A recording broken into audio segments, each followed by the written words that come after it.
I don't think people have any idea what's really happening in Gaza and why it is happening.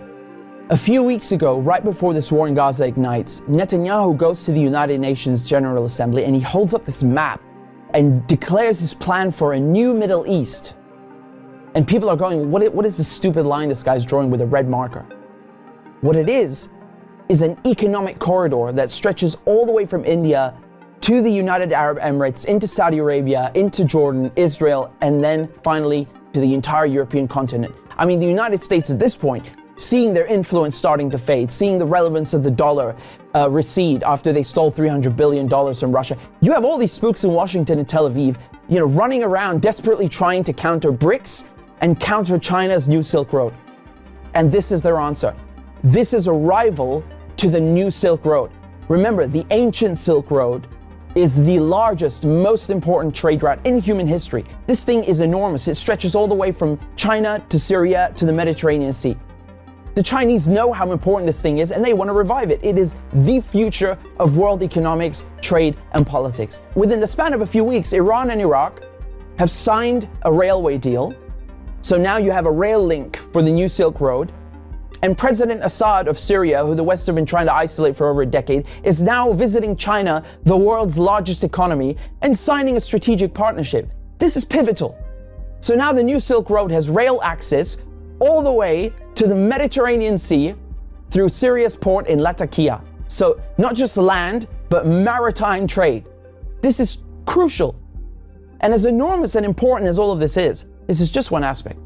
This is just one aspect. You still have the gas. How can we talk about the Middle East without talking about gas and oil?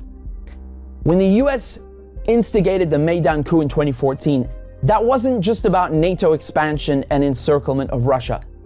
This was about surrounding, controlling, and cutting off Russian gas to Europe. Russia is the country with the largest proven reserves of natural gas. Control Ukraine, and you control the pipelines that feed and supply Russian gas to Europe.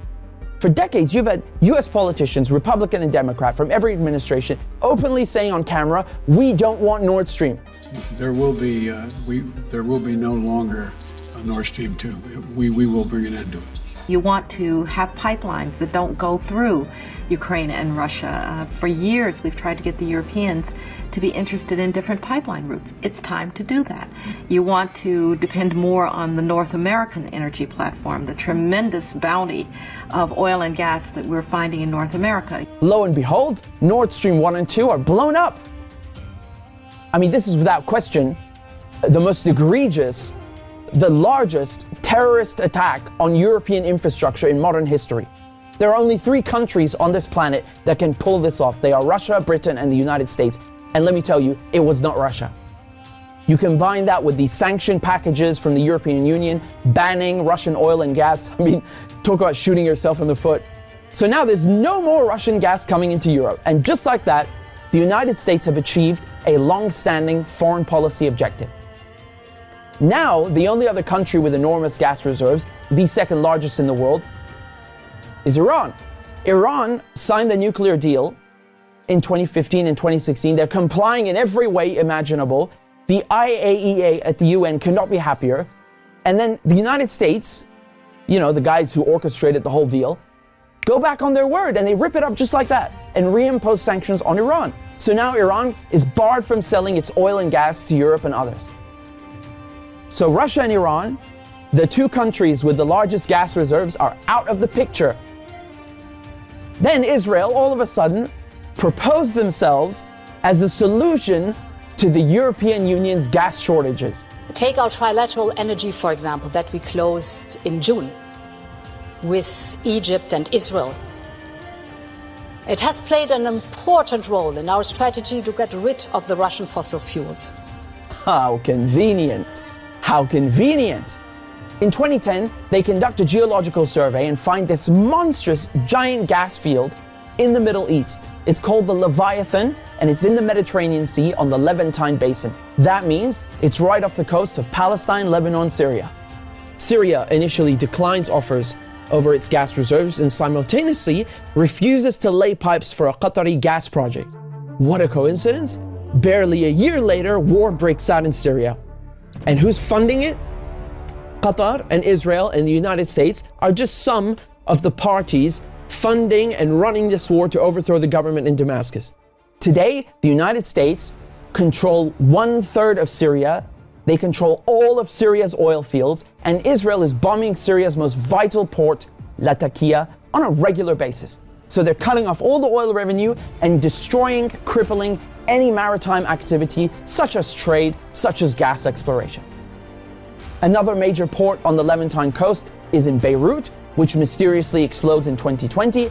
And so Israel, proposing itself as a solution to Europe's gas shortages, shows up with an FPSO, this enormous gas extraction vessel, and tries stealing gas from Lebanon's Karish gas field.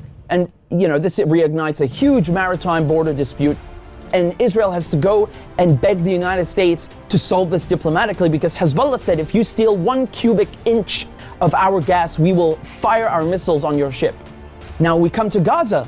Gaza also has its own unexplored gas field. Gaza is also a concentration camp run by the Israelis, and it's been under siege by Egypt and Israel under naval blockade since 2007. I mean, you can't even fish properly, let alone extract gas.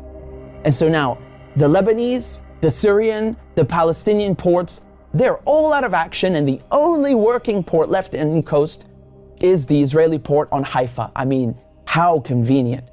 This makes Israel the only one able to explore gas and implement an economic corridor like the one that Netanyahu held up at the UN.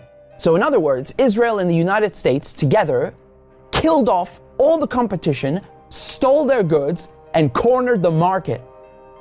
But as winter is approaching, Israel desperately needs to get that gas for Europe. But there's no stability. There can never be stability in the region without solving the Palestinian question. And so when Netanyahu shows up at the UN with his brilliant plan, the Israelis thought, oh, it's a done deal. They'll just get Saudi Arabia to normalize ties and thereby extinguish the Palestinian issue once and for all. And that is precisely why they are in Gaza slaughtering Palestinians like crazy, like they're in berserker mode.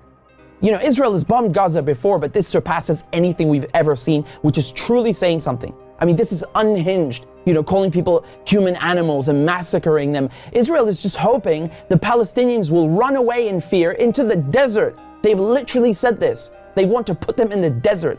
They want people in Gaza to go to the Sinai desert and push the people in the West Bank into Jordan. This is genocide and ethnic cleansing without question. But it also has economic and geopolitical implications.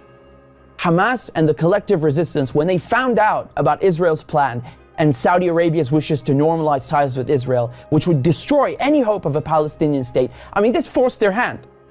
It became clear they needed to act and respond immediately, lest Palestine be lost forever. For Palestinians, this is and always has been a matter of life and death, to be or not to be. Either the resistance axis and the global south expel the American and Israeli colonizers from the Middle East, or Israel and the United States will continue occupying the region, choking off the new Silk Road, plundering Syria's oil, and keeping Russian, Iranian, and Arab gas cut off from the world market. This is a decisive moment, and not just for Palestine, because the victors will end up drawing the new map of the world to come.